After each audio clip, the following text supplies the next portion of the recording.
Welcome back to the Big Sky Model Workshop. So what you're staring at right here doesn't make a lot of sense at the moment probably, but this is my entry for the Saturday night short track group build hosted by Jason at Blue Ox Model Shop and Mike at Scale Model Outlaw. So you got to be thinking, Joe, that's a police car. What are you doing? Well, a little backstory here. Where I live, here in central Montana, we've got a racing series that runs. It is called many names. We currently call it Blood, Guts, and Mud. It used to be called Auto Motocross, but if you talk to anybody from here clear over to the eastern side of this giant state, they know it as Bump and Run. And what the series basically is a cross between a short track bomber and a short course off-road track. We build the cars similar to a street stock, something like that. The courses vary in length from 3/8 to a half a mile. They're kind of an oval. They usually have a dog leg in them or something like a reverse. Like our track, if you were to look at an aerial photo of it, looks like a backwards J. And then they are muddy to start, and they have jumps in them. And we jump them in cars. So the series started in 1989. It came to Lewistown in 1992. We're still going strong today. I am currently the track announcer and tech inspector for the series. I raced in it from 1996 to 2016 before I stepped away. But when the early years of things started, we used to run some pretty much some very crude starting cars. The original rules for this class started off as the car must be stripped. The battery can be moved, but doesn't have to be. Gas tank has to be moved to the back seat area. We used to use a jerry can like a demolition derby car. You were required to have a 6-point roll bar, not a cage, no hoop. You had basically a hoop behind you with kickers front and back. As I'm building this, I will share some stories of some weird stuff that we used to get away with. So you're going to want to stay tuned to this build. Let's just say we used everything from swing sets to bed posts as a main hoop. And then mud flaps. And mud flaps were the big one. If a mud flap fell off during the race, you would get black flagged. Excuse me. The course used to be super muddy. Nowadays, things have refined and got faster, but I mean, we used to have top speed of maybe 45 miles an hour.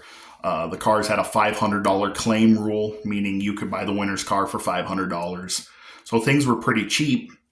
So in the early years, not knowing what was going to run, you didn't just go find somebody's Camaro lying around. You went and found Grandma's Ford Galaxy. She'd hand it to you for $50. You'd strip all the glass and the door panels and all the trim. You'd crudely put in a roll bar out of some black iron pipe or swing set or exhaust pipe or clotheslines. We were also required to make a 4-point seat belt. We didn't spend money on racing harnesses usually. We would fabricate our own using pieces of the rear lap belt combined with the front one. I know. And off and running you went, and then some mud tires. So I'm going to use this Galaxy because I do remember more than my fair share of these Galaxies running around the track. I thought it'd be the perfect representation.